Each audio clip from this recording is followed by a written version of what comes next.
Like sailing through unpredictable waters, having the knowledge and tools to assess your current situation is critical to keeping your life afloat and heading the direction your destination lies. You need your compass, the ability to read the winds and the waves. Without it, you're adrift, reacting only when a storm or the rocks or the sharks come upon you. Mind the Gap is all about exploring new seas. And joining me today is a subject matter expert in the world of security and self-defense, Jason Mordecai. Welcome to Mind the Gap. Thanks for having me. It's great to have you on. How are you doing today? Yeah, very good, thank you. So we discussed this before off camera. That you're the head of the security mastery. Let me do that again. I've had to do a couple of these before. It's a Dr. Seuss thing. It's a Dr. Seuss thing. You'll get it. We've got the Doctor Who, and now we've got the Dr. Seuss. All right. So you're the head of the Security Mastery Academy at the Maharishi Institute. Talabas. That's where I fluff it, eh? Talabas. It's the Swahili, yeah. It's the Swahili. Yeah. So you're the head of the Security Mastery Academy at the Maharishi Institute. Tell us how about... It's like you get to the top of that and then you're excited. This is just victorious. It's a good icebreaker. All right. So you're the head of the Security Mastery Academy at the Maharishi Institute. Tell us about how things are your side and how things are going. So it's a very exciting initiative, and what's exciting about it for me is that it's never been done before. So if you're a South African and you're watching this, you'll know that there are security guards all over our streets and standing at lonely boom gates and whatnot. And usually those guys get 15 days training, and then you put them in a uniform, and out they go into one of the most difficult security environments on the planet. 15 days, is that it? That's it. To be a C-grade officer, 15 days, Wow. and you're good to go. So what's different about what we're doing is we're taking a bunch of school leavers around about that age, and we're putting them through an intensive 3-year program, and we want to create super security officers, real security professionals that are going to go out there and change the world around them. And so, like I said, it's never been done before, and that's an enormous task, but an extremely exciting task as well. Amazing. So tell me, what is a super security officer? So, if you consider the environment that we're in, and there's a reason why we call it the Mastery Academy. We want somebody that's got mastery in the skills of security. Right. So they need to have expertise and knowledge, but more than that, they need to have some level of self-autonomy. That guy's got to go out there and he's got to make choices in a high-pressure environment, an environment where for days and months nothing may happen, and then all of a sudden everything may happen. And we put them through a training process where we give them all the industry knowledge that's required by law, but we try and develop them as people as well. So they go through fitness sessions every day. They do jiu-jitsu. The guys learn to meditate. They're fed every day. And we try and develop a mastery on the inside and mastery on the outside. And hopefully that person looking after your family is a very different human being. He's got a level of sensory acuity. He can make decisions for himself. He can work under stress because he's been stress inoculated a little bit. And he's not coming fresh off the street because he's done practical on the job experience as well. And that's hoping what we're hoping to achieve.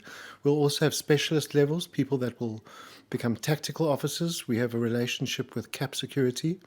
They're our partner in this. People that will work in control rooms, people that hopefully might become drone operators, people that will become canine officers, and people that will become technical people, installing cameras and alarms and whatnot.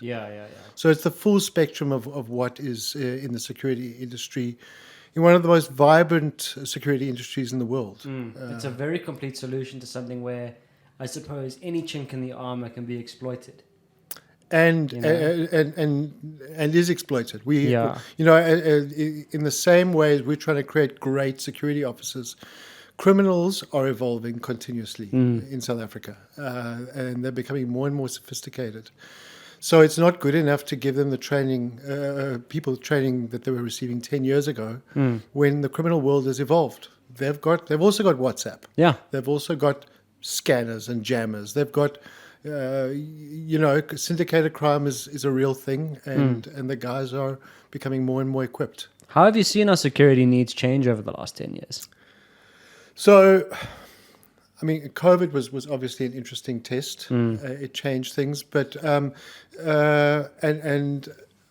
there are a number of macro factors that have affected security. The economy, Yeah. people's ability to pay for guarding. People don't have the same money that they used to.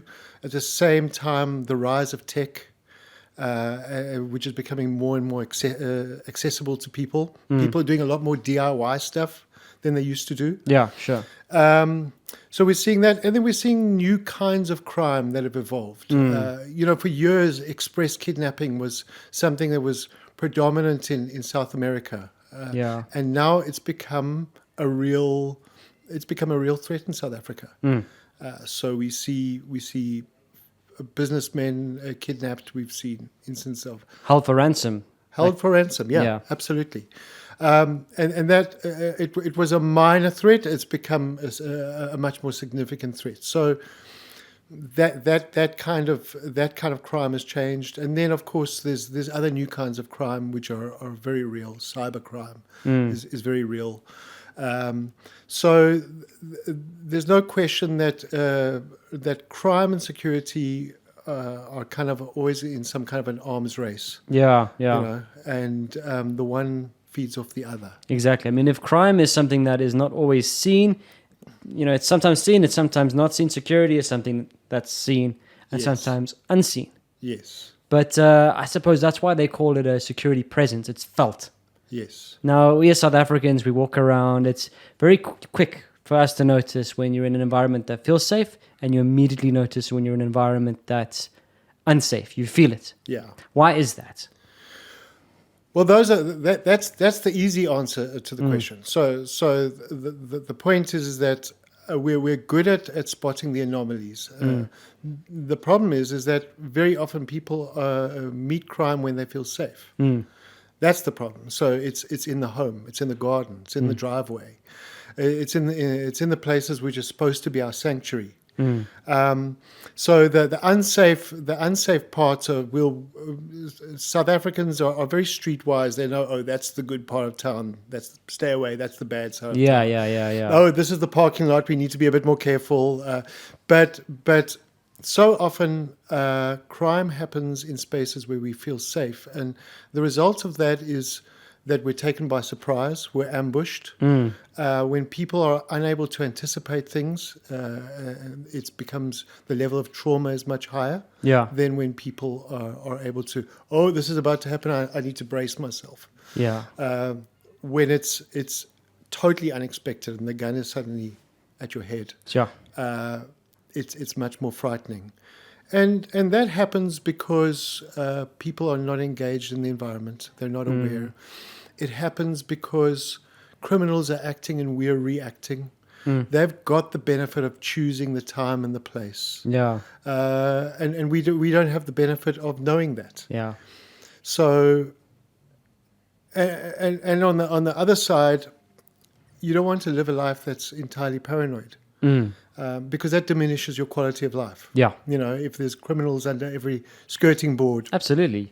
you're living this hyper-vigilant life. It's not a comfortable way to live. And even if you're not being directly affected by crime or a crime, you are being affected by it because of the fear of it. And there's no situation in South Africa where we're not affected by it.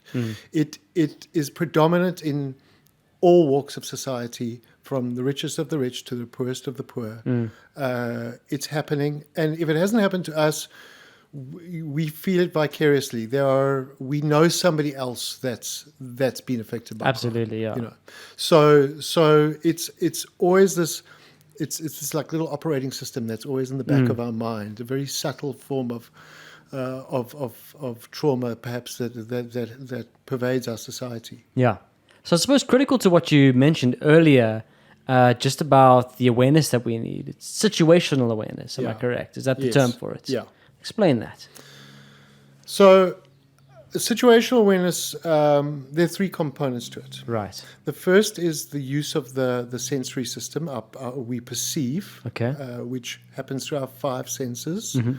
Although, in fact, if you speak to wine aficionados, they'll tell you we've got about 22 senses. Yeah.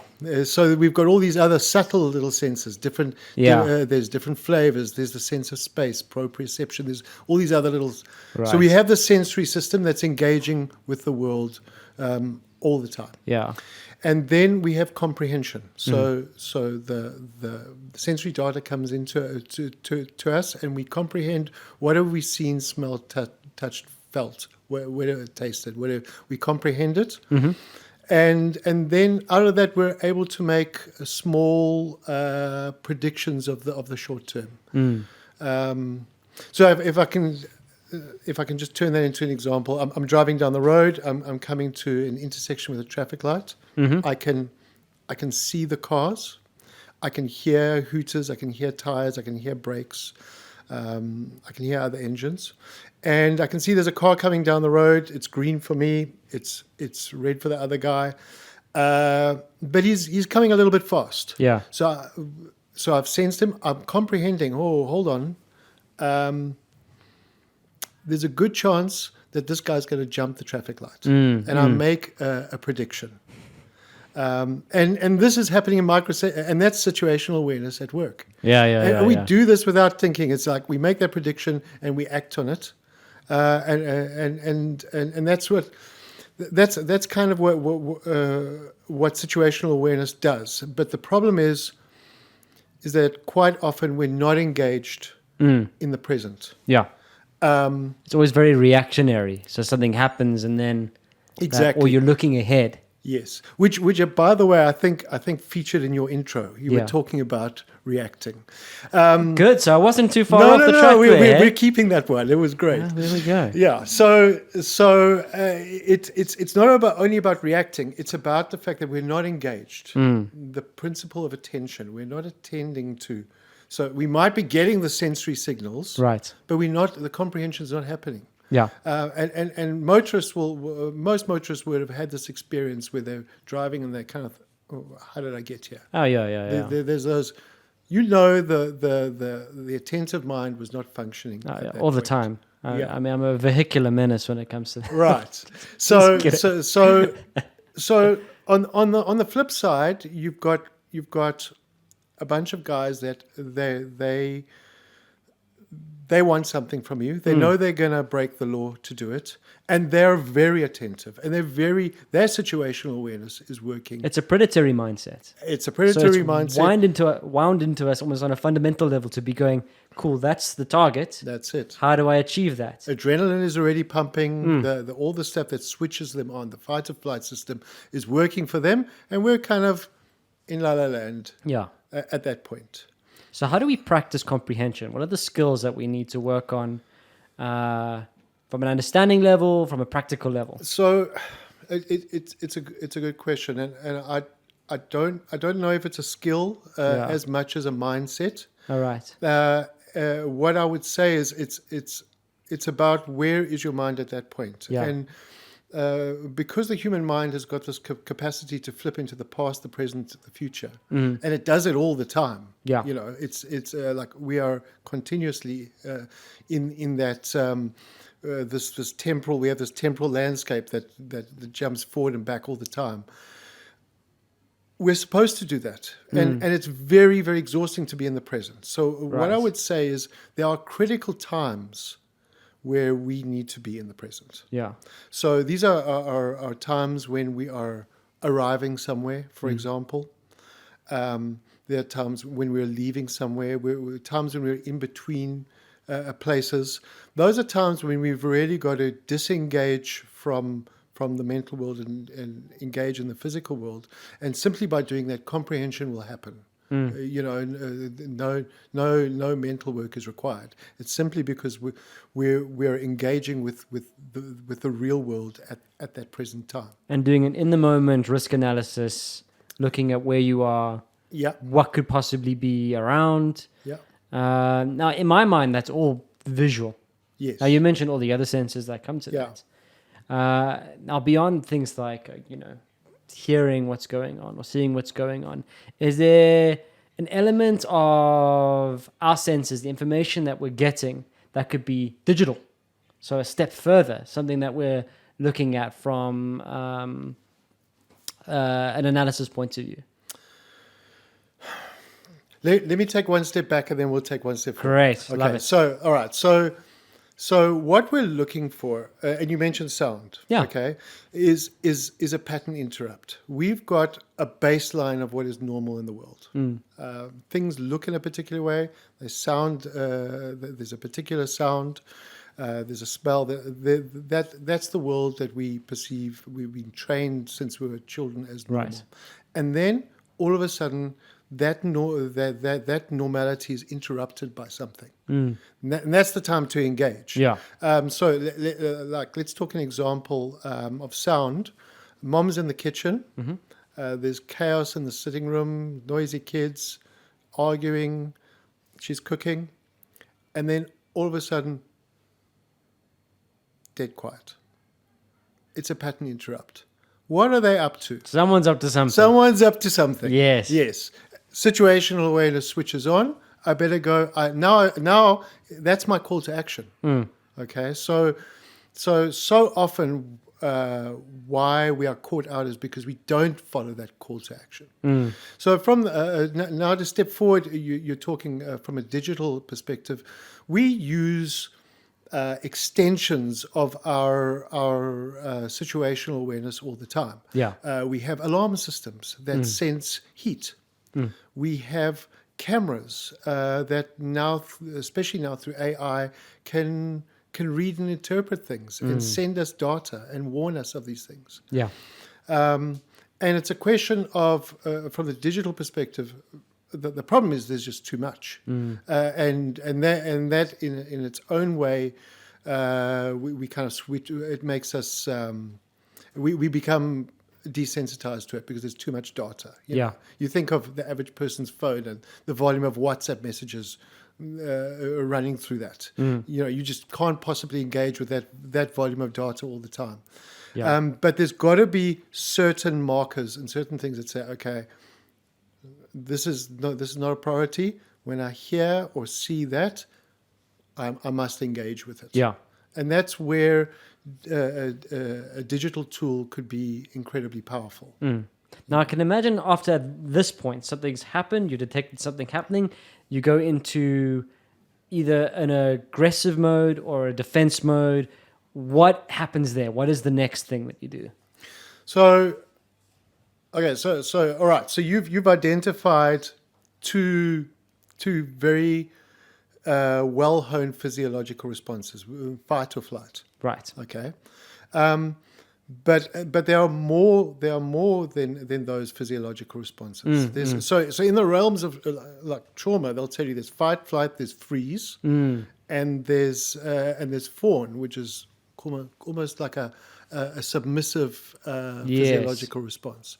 But there's no reason why that system cannot be weaponized and used as a decision-making mechanism. So it might be, I see the situation, I'm going to deliberately be aggressive here because that's the correct tactic. And it might be, again, I'm driving through the intersection, I see this car through the corner of my eye, and I just floor it. Yeah. To get out of the way. Yeah. It's an aggressive forward. You don't hesitate. Forward response. Yeah.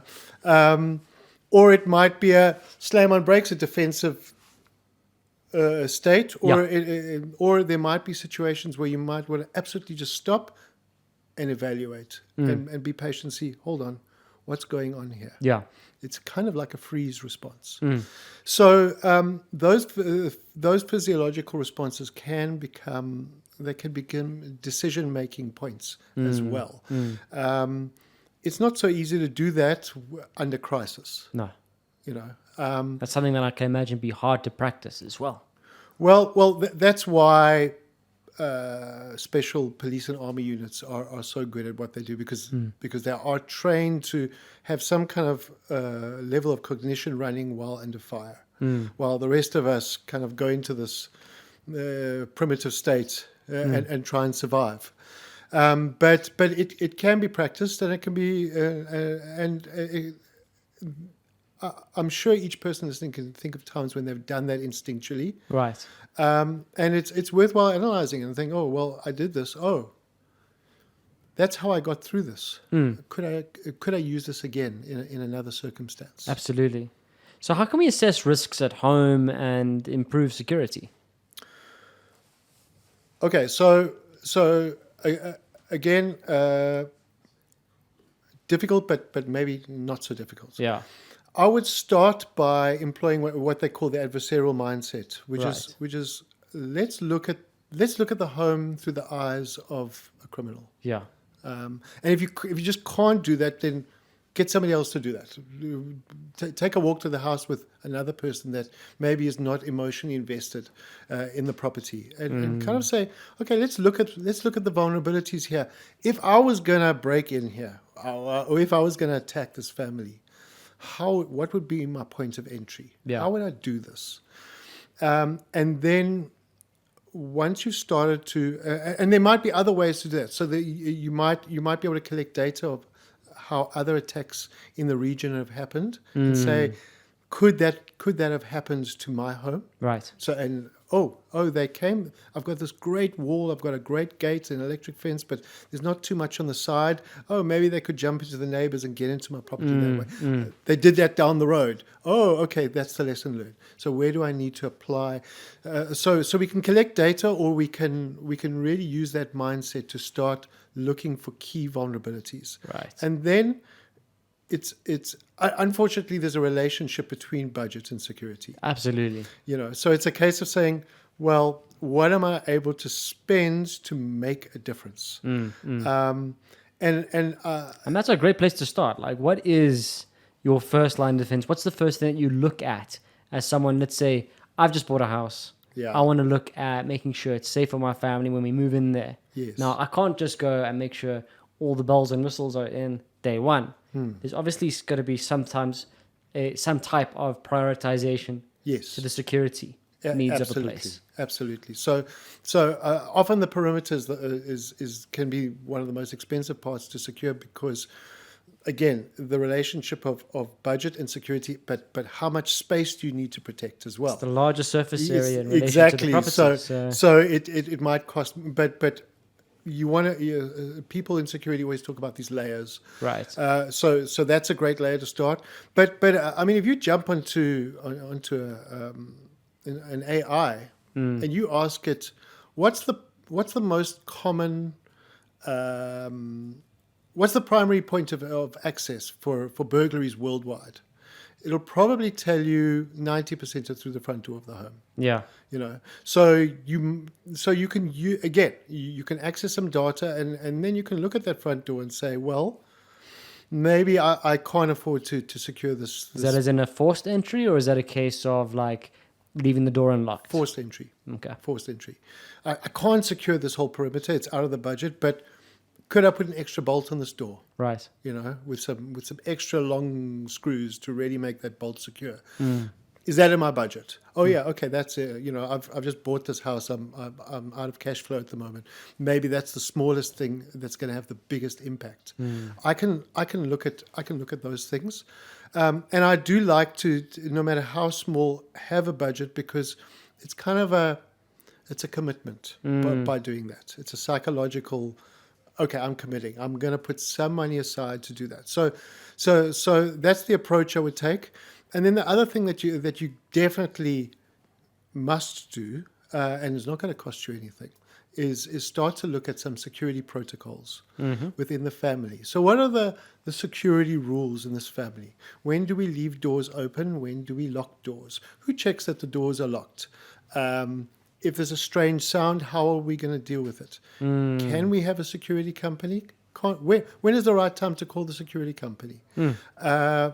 Do you dogs have in. their numbers? Do Is you is do a have good the thing. numbers? Yeah. If you've got kids, you want them to be able to go, shoot, I've seen something, if you aren't there, can I call? Yes. Who can I call? Yeah. So that's a case of kind of imagining, visualizing, reverse engineering. Right. What are the kind of crises that we think could happen here, and what are we going to do about them? And we talk about it as pre-live rather than relive. Okay. So we live through that. We work out some protocols, and then we try and mitigate those protocols, those risks as best we can with the resources we have. And we shouldn't become too crime obsessed. Yeah. What about fire? What about a medical emergency? A pot of hot oil falling on a person in the kitchen. Those kind of things. Which doors are going to get locked at night? Can we create a separate space from the rest of the house while we're sleeping? Because that's when we're most vulnerable. What happens in the day when we're not here? Does crime in our area happen in the day? So do a little bit of information gathering as well. I would also say be a little bit wary of the WhatsApp groups. There's a lot of paranoia, a lot of hype, and a lot of false information. Yeah, and every community nowadays has a WhatsApp group where Yes, it's very inflammatory. exactly. Exactly. And my question to all those communities would be, if WhatsApp just stopped working, imagine it would be like losing a limb. Would your community be less safe? Yeah. And I don't know whether that's ever been tested, but I would say a higher percentage of what's on those groups is not actually enhancing quality of life or quality of security. In actual fact, what they're doing is they're raising the sense of anxiety and worry. And earlier you mentioned fear, Right? And there's a very famous security guy in the States called Gavin DeBecker who worked with Oprah, and he makes a distinction between fear and worry. Yeah. Fear is a physiological response to there's a man in my kitchen. Yeah. That's time to be scared. Versus lying in bed and I wonder if and what if and what if. So we want to filter out that bad that bad information. Try and discern and find the good information. Right. And then act on it. Yeah. And try and find some physical mechanisms. There could be mechanisms that detect. There could be mechanisms that deter, like a dog. There could be mechanisms that defend the house, that make the doors stronger, that make the windows stronger. Yeah. There's different approaches, and the key is to find the best approach within the means that we have. So do all of these elements then fit under a security ecosystem? Yes. When you talk about that, what would be an ecosystem in this sense, in the security world? So it's when I've done risk assessments, I always kind of think what's the little local ecosystem here. But what's quite interesting is COVID made the ecosystem much bigger. Really? What it taught us is that global events can affect the man or woman in her bedroom, and as does a thing like load shedding, for example. Macro events can affect the individual. So and that is true of ecosystems as well. A decision made at COP whatever is going to affect the spider hanging on a tree outside this window. Right. Ultimately, and so when we talk about the ecosystem, we look at so we can keep those things in mind, but in actual fact, they're probably not things that we can control. Okay. So what part of the ecosystem can we control? And the way I like to do it is I get onto Google Earth and I zoom into that neighborhood and I look at what does the neighborhood look like? And what are the factors? Has it got a green belt around it? Okay. With footpaths that people move on? Yeah. Has it got a train track? Has it got a bus route? Has it got a bottle store that gets really a bit rough and rowdy on a Friday afternoon?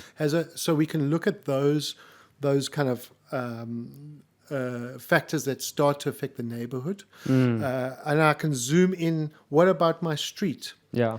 Is everybody really secure on my street?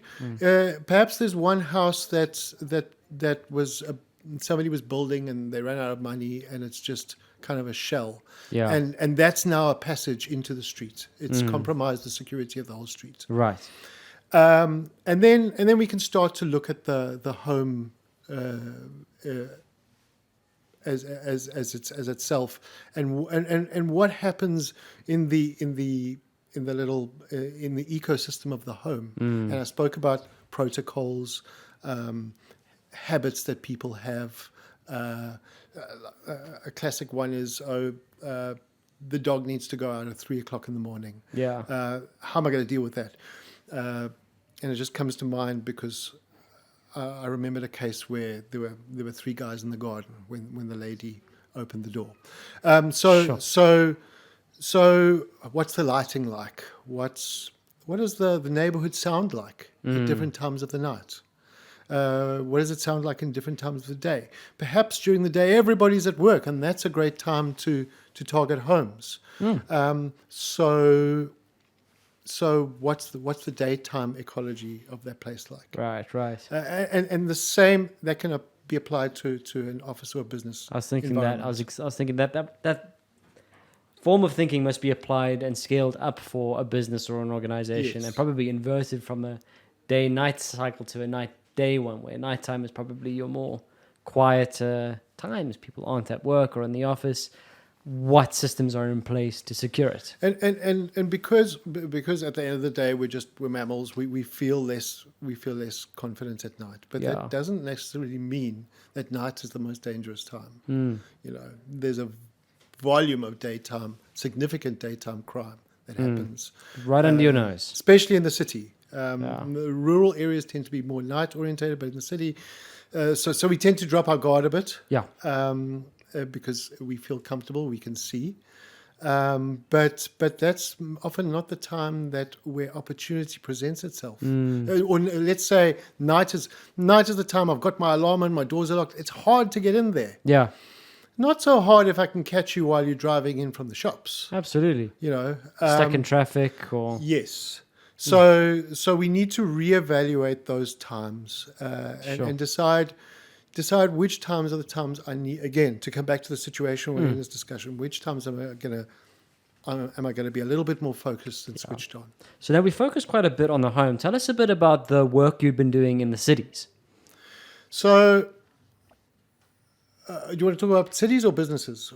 Cities. Okay. You mentioned cities and how the approach would be different there. You also mentioned earlier, and this was again before we were on camera, the urban reclamation projects you were talking about. Okay, so we've got a dream in the Johannesburg inner city to create like an education town. Love it. The CEO of the Maharishi Institute, Dr. Teddy Bletch, has kind of created this dream that if you think of Oxford or Cambridge, these are little towns which live around an education space, and they create little microeconomies. There's the guy who's doing printing for students, and the guy that's doing fast food, and there's an accommodation. So we want to create that in the city. And that requires a couple of things. The one thing is to create an economic model that'll support that. And the thing that drives the economies in those cities is students. Right. And how are we going to get the students in the educational institutions there? We're going to make the place safer. So, and again, it's an ecological approach. It's not just saying one thing can fix this problem. There are a dynamic set of factors that affect that place. Right. From the business model to the social model to the security model, and we're trying to address that. We work with an incredible organization called Josie My Josie, which is they're really trying to revitalize Johannesburg. They did an incredible amount of work. We had rugby at Ellis Park recently, and they got it right. I don't know how many incidents there were. I'm not aware of any, but they did it by constructive intent. Okay. They decided we're going to pull this off, and I think that's an important factor. Is when you put energy and intent into a place, Yeah. people can feel it. Yeah. You know, there's this thing that people always talk about, the broken windows effect. Yeah. And yes, that's about fixing broken windows and picking up litter. But really, what it's about is when the reason why the windows are broken and the litter's there is because people stop caring, Yeah. and that encourages the predators. It gives them a space. It says nobody's got a defensive mindset here. Yeah. We People can don't rule. care. Versus people that bring that energy in, and and kind of saying we're taking this territory back. We're doing this through building the society, building the ecology, the economy, fixing the broken windows. Also because it needs to be more attractive. And then the part where I come in is figuring out how you need the tip of the spear. Yeah. Somebody's got to do a bit of hard work to make that place safe. Right. I mean, it must start. You think about it from a macro level when we talk about like this, but it must start somewhere. It must start probably at an individual level or a building level or something like that in a landscape like that. I can imagine. Yeah.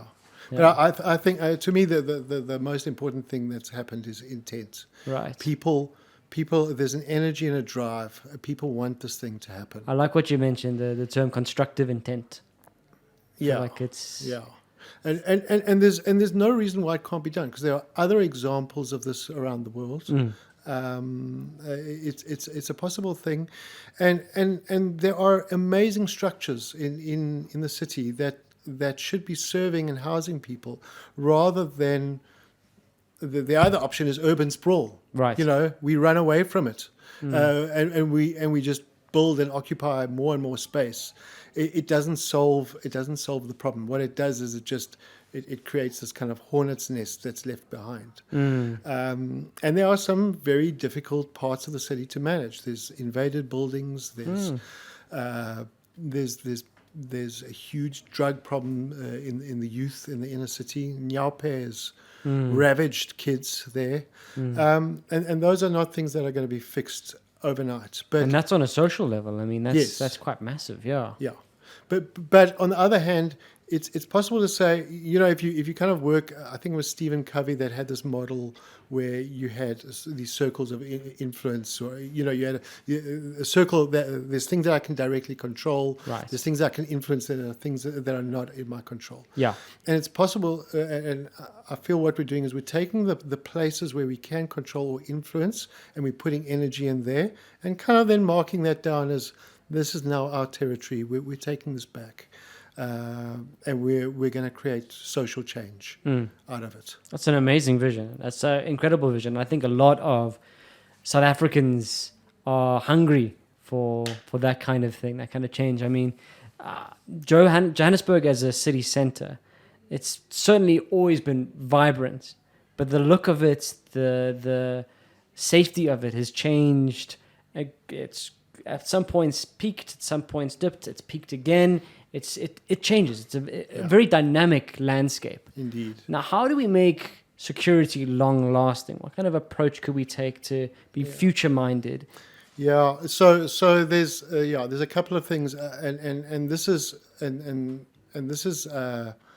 where a lot of security schemes fail. Is people have great ideas, but they don't build sustainability behind those ideas, and so you suddenly you've got a homeowners association, you've got a neighborhood watch, you've got whatever the case is, and suddenly there's a splash of paint and signs go up and it's wonderful, and 2 years later it's like it falls flat. And to me, one of the critical aspects as to why that happens is this is not a security discussion, this is a leadership discussion. Right. Why these schemes start and why they work well is because there's amazing leaders. So part of our job is to create those leaders. And that's going to be the make or break perhaps of the country even, is what leadership does. So that's part of leadership. That's part of sustainability. There's the second aspect to it is making sure that the finances can support that. And the only way in which we're going to make that financial thing happen is to make people feel confident that they can reinvest in the area. And security is a massive side of confidence Yes. in that, whether an area is investable or Yeah, huge. economic. It's a huge push or pull factor for South Africans. Fundamental. And then the other two things I would say is we need the right manpower, which is my job, is to try and create that manpower. Yeah. And then there's also a tech and intelligence Yeah. that can be used, which is part of the reason why partnering with CAP works so well, is because they're an intelligence-based organization. And the tech, what cameras were 10 years ago and what cameras are today is vastly different. The tech that space is evolving, and there's no reason why we can't use it. Has AI been an influence on that as well? Definitely in the camera world, AI is huge. It's made the camera intelligent. It's given the camera decision-making powers, Right. if you like. So where it's fantastic is in terms of intruder detection, AI has changed that space radically. It can distinguish between cat, dog, car, human being. There's amazing work that South African companies are doing now. There's AI that can detect firearms. Yeah. There's AI that can detect whether a person's wearing their PPE or not. Sure. So that is a huge and if I think we can all see how fast AI is developing. Yeah. It's a huge factor that will definitely push us forward in the long run. So, I mean, that massively feeds into situational awareness. Yes. Correct. Yeah. It's an extension of our situational awareness. Okay, so Yeah. with what we've uncovered in situational awareness, I suppose you and the team have collaborated together on a video, I Yes. believe, and we're going to look at it now and unpack some of the elements from your perspective on this video. Should we pull it up and see? Yeah. Let's go for it. So if you watch this video, I just again remember that adversarial mindset that we were talking about a little bit earlier. Yeah. I want you to think of a movie villain that you know well. If you were watching that through his or her eyes, what would you see that our motorist here is perhaps not seeing? I noticed her back window was open. I'm not quite sure why. And I want you to just think about, there's opportunity, it's her backpack, and Yep. there's risk. What's gonna make this taking that backpack more risky for me or less risky? How engaged does she appear in her environment? Does it look like she's got good peripheral vision, or does it feel like she's lost in her thoughts? Shouldn't even notice the cameraman behind her. Right. Well. Let's. Are her keys in the right place? Right. And here she comes into the office. Could I tailgate and walk in right behind her? Right. And if I did walk in right behind her, just like she was my guest, nobody's really looking up right now. Yeah. Would anybody look up? No one else is looking and checking. Right. And this comes back to what we spoke about earlier about protocols in the home. Protocols in the office are just as important. What's your culture of security in your office environment? And that becomes kind of a customer care tool as well. Hi, sir, how are you doing? Is also a situational awareness mechanism. Well, the first points of contact in an office is usually a reception room or some kind of lobby or something Yes. like that. Yes. An entry space. Yeah, exactly. So that person becomes almost your most the receptionist is often the most important security person. So again, just to play it through, if everybody watching this could think, what could she have done differently? Yeah. Could she have arrived? And we Should we spoke. rewind it to the beginning there? If we take it back, if we spoke about, remember we said arriving at a place is a time when we need to be a little bit more keyed into the environment. All the windows are open there. Well, Yeah. it's a hot day, but it's providing me opportunity. Right. isn't it? So I'm willing to expend engage in a little bit of risk, and she didn't turn to look at the camera. Maybe just by looking and acknowledging us, Yeah. it would have said, "I see you. I know you're there." And maybe then I would have thought to myself, "Oh, the risk is now too high." She can respond. The keys are in one hand, the backpack is on the other, not both shoulders. She's not aware of. And the key, she's probably right-handed, as we don't know, but the keys are in that hand, so her strong hand is now engaged. It's not free to act. Yes. There's every action you take either increases the risk for me, the bad guy, or decreases it. And simply detection is a great deterrent, just by acknowledging another person's in your space and said, okay, and then carrying yourself in a way that says, oh, this person's going to be a little bit more trouble than she's worth. Yeah. So it's not about constantly looking over your shoulder and, the paranoia and worry that you mentioned earlier. This is more about posing yourself in a way where you are aware of what's around you, but you're also in a position of strength. Yes. Would that make sense? Or even just creating that perception. Maybe I'm really having a lousy day. Yeah. And I don't want to engage. Don't mess with me. Maybe it's just I'm feeling down. But just simply by lifting my chin, even if I'm in that space, I've increased my peripheral vision by doing that. And I'm just sending a subtle signal to people that I'm far less of a victim than I should be. And I mean, what I'm about to say will probably irritate a lot of the people in the self-defense world. There's this term that they preach. They say, keep your head on a swivel. And just imagine how exhausting that is.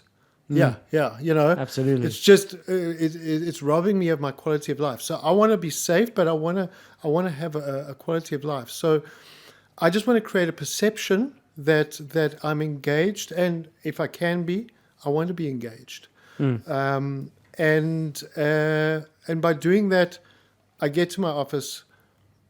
I feel I'm in a safe space, and then I can drop the guard, take those phone calls, look at the phone, and go into the mental world. Now, a topic we didn't touch on, which I suppose relates to this and is the next level of what we've been speaking about, is self-defense, right? Yeah. How do we go about thinking about it? How do we educate ourselves on it? Where are our starting points? I believe you're a third Dan in self-defense.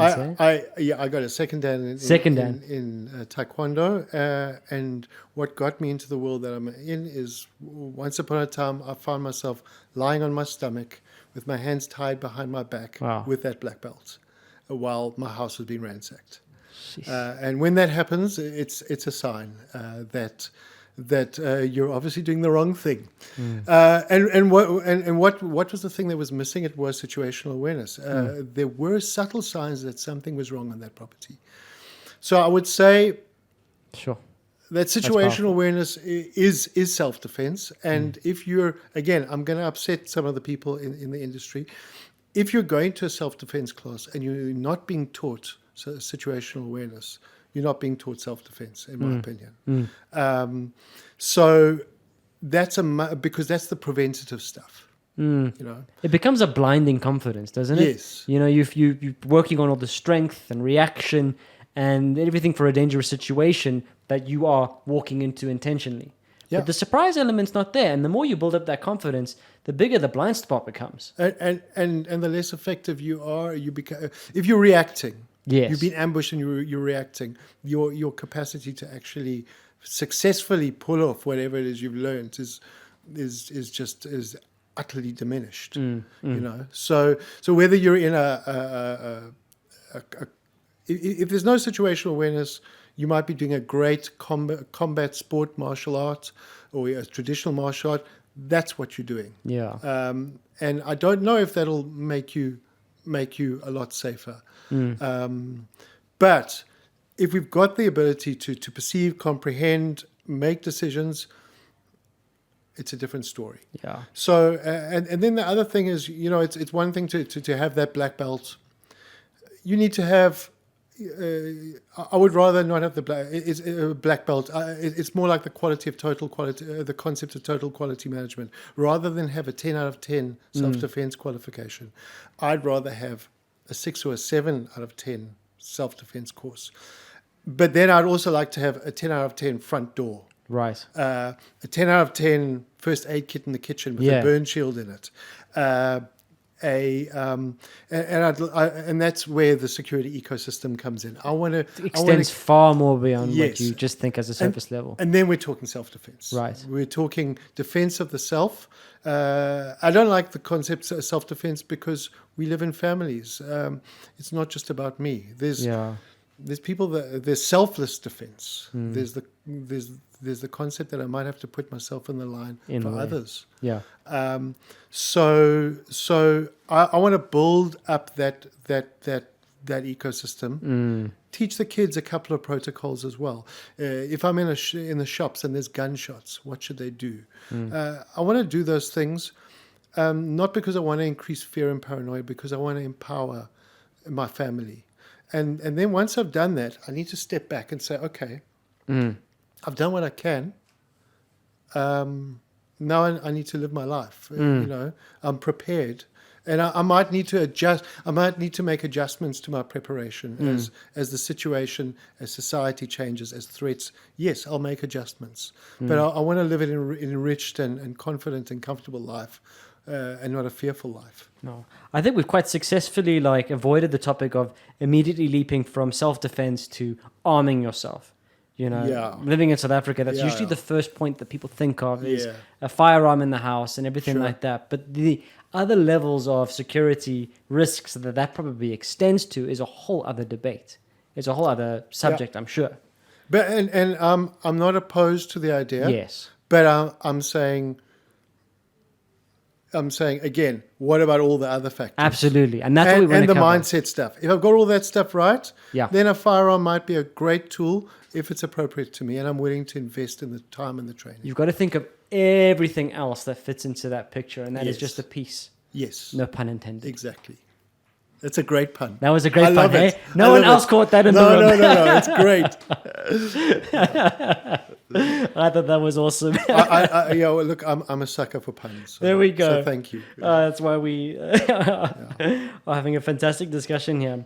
All right, so I think I've covered everything that I've wanted to go over in my points today, and I've learned so much from this topic. So thank you so much for sharing your knowledge and expertise on that, and unpacking unpacking a journey that I think a lot of people are starting on or halfway in, especially in this country, in these conditions, and abroad.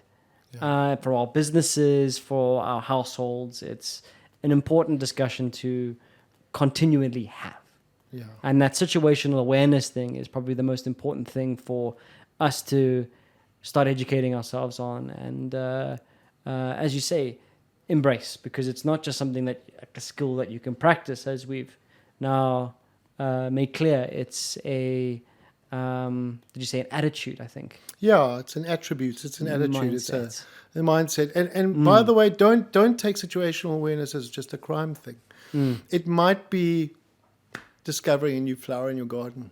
Great. Seeing something that's beautiful and enjoying that thing. Yeah. It's the sensory system that's bringing that to us. Stop being present. Yes, exactly. And engaging with the world. So and that means identifying beautiful things, and it means identifying ugly things as well. Love it. If you have any, where's the camera? Right over there. If you have any thoughts or comments, experiences on how personal safety, security, and situational awareness has affected you, or something you've grown in, questions to ask, put it in our chat, in our comment section, and let us know. We always love to hear about that. And thank you again for I was about to say having us. Thank you again for joining us on Mind the Gap. It's been great. Thank you so much. All right. Super.